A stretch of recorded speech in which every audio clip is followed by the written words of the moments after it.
राज्यसभा चुनाव को लेकर इंडिया गठबंधन के दोनों ही प्रत्याशियों ने अपना अपना नामांकन दाखिल कर दिया। झारखंड में जेएमएम से बैद्यनाथ राम और कांग्रेस से प्रणब झा ने नामांकन पत्र भरा है और नामांकन के समय मुख्यमंत्री हेमंत सोरेन, कांग्रेस के दोनों ही पर्यवेक्षक भूपेश बघेल और अजय शर्मा सहित कई नेता शामिल रहे।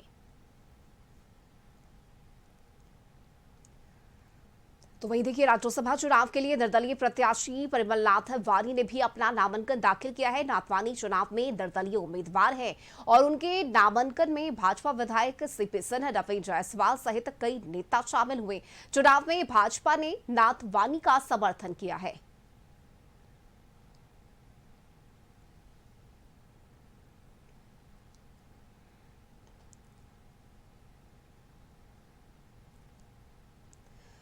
और देखिए, राज्यसभा चुनाव को लेकर इंडिया गठबंधन की तरफ से दोनों प्रत्याशियों ने अपना अपना नामांकन कर दिया है और जेएमएम की तरफ से बैद्यनाथ राम है, तो वहीं कांग्रेस की तरफ से प्रणब झा हैं जिन्होंने नामांकन पत्र भरा है। और नामांकन के समय मुख्यमंत्री हेमंत सोरेन, साथ ही कांग्रेस के दोनों ही पर्यवेक्षक भूपेश बघेल और अजय शर्मा सहित कई नेता इस दौरान शामिल रहे।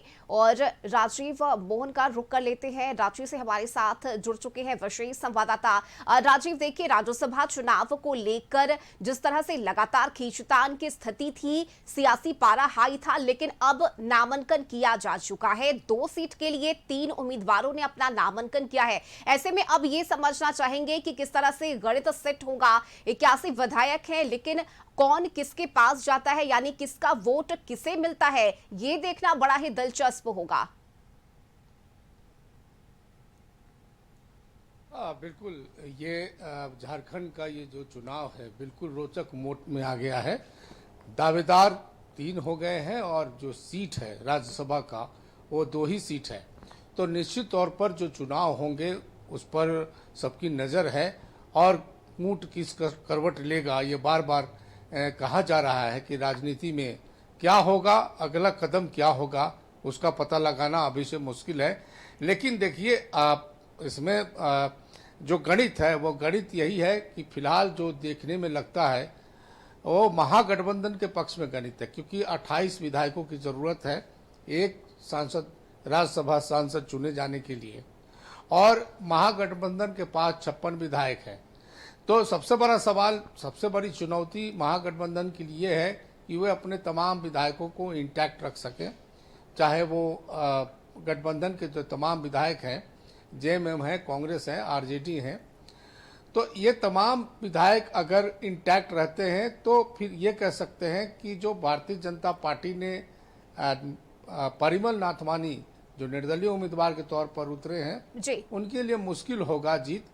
लेकिन कहते हैं कि राजनीति में 1 और 1 11 होते हैं, 2 नहीं होते हैं। तो इस चाल के तहत, शतरंज के इस चाल के तहत जो है भारतीय जनता पार्टी ने चुनावी बिसात बिछा दी है। राजीव, देखिए, और चूंकि ये भी महत्वपूर्ण हो जाता है क्योंकि पहले ये कहा जा रहा था कि बीजेपी अपना उम्मीदवार देगी, लेकिन एंड मौके पर बीजेपी ने परिमल नाथ वानी को सपोर्ट किया है, अपना समर्थन दिया है। ऐसे में क्या हॉर्स ट्रेडिंग की कोई संभावना वहां बनती हुई नजर आ रही है? देखिए, मैं उसी तथ्य पे सामने आ रहा था कि भारतीय जनता पार्टी को अब आसरा है, क्योंकि भारतीय जनता पार्टी यानी पूरा एनडीए गठबंधन के पूरे सीटों को हम सभी जानते हैं कि कुल मिलाकर 24 विधायक उनके पास है। इसलिए 4 विधायकों का कमी जो है जादुई आंकड़ा पार करने के लिए, छूने के लिए उनको 4 विधायकों की आवश्यकता है। ऐसे में निश्चित तौर पर अगर भारतीय जनता पार्टी के परिमल नाथवानी की किसी प्रकार से अगर जीत के दृष्टिकोण से देखें तो इस चुनाव में क्रॉस वोटिंग के अलावा कोई भी दूसरा रास्ता नहीं है कि वो जीत सके।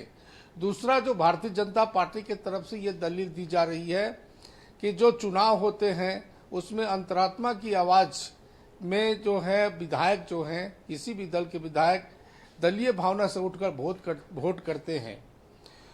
तो उस आधार पर देखें तो भारतीय जनता पार्टी को इस बात की भी उम्मीद है कि जो वोटिंग होती है उसमें प्रथम वरीयता और द्वितीय वरीयता का भी वरीयता की भी गिनती होती है। तो भारतीय जनता पार्टी ने यह भी दलील दी है कि प्रथम वरीयता में भले ही उनका उम्मीदवार हो सकता है पिछड़ जाए, लेकिन अगर बहुत सारे विधायक ऐसे होंगे जो द्वितीय वरीयता में अगर परिमल नाथवानी यानी भाजपा के समर्थन से जो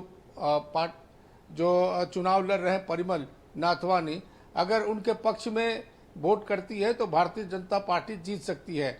रही बात हॉर्स ट्रेडिंग की, तो इसकी चर्चा जब से चुनाव शुरू हुआ है तब से है और ये कोई नई बात नहीं है। इससे पहले भी हॉर्स ट्रेडिंग के मामले सामने आते रहे हैं, एक्शन भी हुआ है।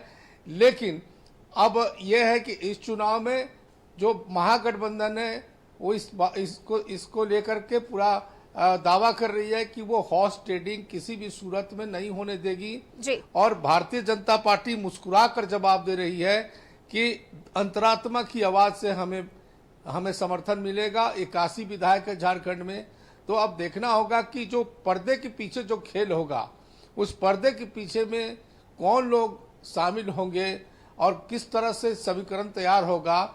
लेकिन भारतीय जनता पार्टी ने एक तरह से कहें तो अपने पार्टी के अपने दल के किसी उम्मीदवार को भले ही इस मैदान में नहीं उतारा, राज्यसभा के चुनाव में नहीं उतारा, लेकिन परिमल नाथवानी जो हैं एक उद्योगपति माने जाते हैं और वो पहले भी यहाँ से झारखंड से 2 बार राज्यसभा का चुनाव बिल्कुल जीत राजीव, चुके देखिए हैं। और अब बड़ा ही महत्वपूर्ण होगा देखना कि आगे किस तरह से इस 2 सीट के लिए यह जंग देखने को मिलती है और कौन इसमें जीत हासिल करता है। बहुत शुक्रिया आपका इस जानकारी के लिए।